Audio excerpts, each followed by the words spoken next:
Santhosh George Kulangara വീട്ടിൽ അരി മേടിക്കട്ടെ എന്ന് വിചാരിച്ച് സഫാരി ചാനൽ കാണുന്ന ആരെങ്കിലും ഉണ്ടോ? സന്തോഷ് ജോർജ് കുളങ്ങര ജീവിച്ചു പോട്ടെ എന്ന് വിചാരിച്ചിട്ട് സഫാരി ചാനല് യൂട്യൂബിൽ കാണുന്ന ആരെങ്കിലും ഉണ്ടോ? ഇല്ല. നിങ്ങൾക്ക് ഇഷ്ടപ്പെട്ടോണ്ട് നിങ്ങൾ അത് കാണുന്നു. ചിലർ പറയുന്നത് ഞാൻ കേട്ടിട്ടുണ്ട്, ഞാൻ എന്റെ കാശ് കൊണ്ടല്ലേ മമ്മൂട്ടിയൊക്കെ മമ്മൂട്ടിയായെന്ന്. മമ്മൂട്ടിയുടെ പൊട്ടിയ പടം കൂടെ എന്തെങ്കിലും ജയിപ്പിച്ചു വിടാൻ മേലായിരുന്നോ? അല്ലേ? നിങ്ങൾക്ക് ഇഷ്ടപ്പെട്ട കൊണ്ട് മമ്മൂട്ടിയുടെ സിനിമ കണ്ടു, അത് കാണാതെ വീട്ടിലിരിക്കാൻ പറ്റില്ല എന്ന് തോന്നിയപ്പോ ക്യൂ നിന്ന് പോയി ടിക്കറ്റ് എടുത്തു. അത് ഹിറ്റാന്ന് നാട്ടുകാർ പറഞ്ഞപ്പോൾ ഇത് കണ്ടേ പറ്റൂ എന്ന് സ്വന്തം തോന്നൽ കൊണ്ട് പോയി കണ്ടതാ മമ്മൂട്ടിയുടെ സിനിമ.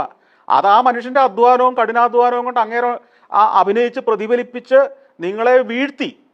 അതുകൊണ്ട് നിങ്ങൾ പോയി കണ്ടു. അല്ലാതെ നിങ്ങളൊന്നും മമ്മൂട്ടിയെ ഉണ്ടാക്കിയിട്ടില്ല, നിങ്ങളൊന്നും മോഹൻലാലിനെ ഉണ്ടാക്കിയിട്ടില്ല.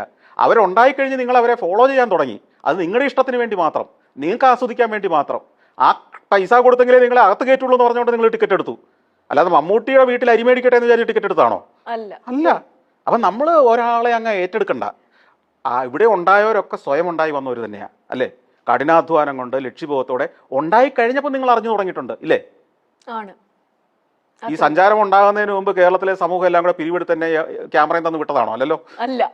കറക്റ്റ്. സഞ്ചാരം വന്നു തുടങ്ങിയതിന് ശേഷം, കണ്ടു തുടങ്ങിയതിന് ശേഷമാണ് നിങ്ങൾക്ക് ഈ പരിപാടി കൊള്ളാൻ തോന്നി തുടങ്ങിയത്. ഇതുപോലെ എല്ലാ പ്രസ്ഥാനങ്ങളും. നാട്ടിലൊരു പലചരക്ക് കടയുണ്ടെങ്കിൽ അവിടെ ആൾ ക്യൂ നിൽക്കുന്നുണ്ടെങ്കിൽ അവനെ നന്നാക്കാൻ വേണ്ടിയിട്ടല്ല. അവിടെയാണ് നല്ല സാധനം കിട്ടുന്നതെന്നും അവിടെയാണ് വില കുറഞ്ഞ് കിട്ടുന്നതെന്നും അവിടെയാണ് നല്ല പെരുമാറ്റം എന്ന് പറഞ്ഞിട്ട് അവിടെ പോയി ക്യൂ നിൽക്കുന്നത്, അല്ലേ? ഏത് കാര്യം അങ്ങനെയാ. അല്ല നമ്മുടെ ഔദാര്യം കൊണ്ടാണ് ഇവനൊക്കെ വലുതായെന്ന് പറയുന്നതിൽ ഒരർത്ഥവുമില്ല. അവന്റെ കഠിനാധ്വാനവും അവന്റെ ലക്ഷ്യബോധവും കൊണ്ടാണ് അവനൊക്കെ വലുതായത്. നമ്മളൊക്കെ അവനെ ഫോളോ ചെയ്യുക ചെയ്തപ്പോൾ. ഫോളോ ചെയ്തത് നമുക്ക് നിവൃത്തികേട് കൊണ്ട് ഫോളോ ചെയ്തതാ. അല്ലെങ്കിൽ നമ്മളങ്ങ് ഉപേക്ഷിച്ചോ, ഇന്ന് തന്നെ പ്രശ്നം തീർന്നില്ലേ?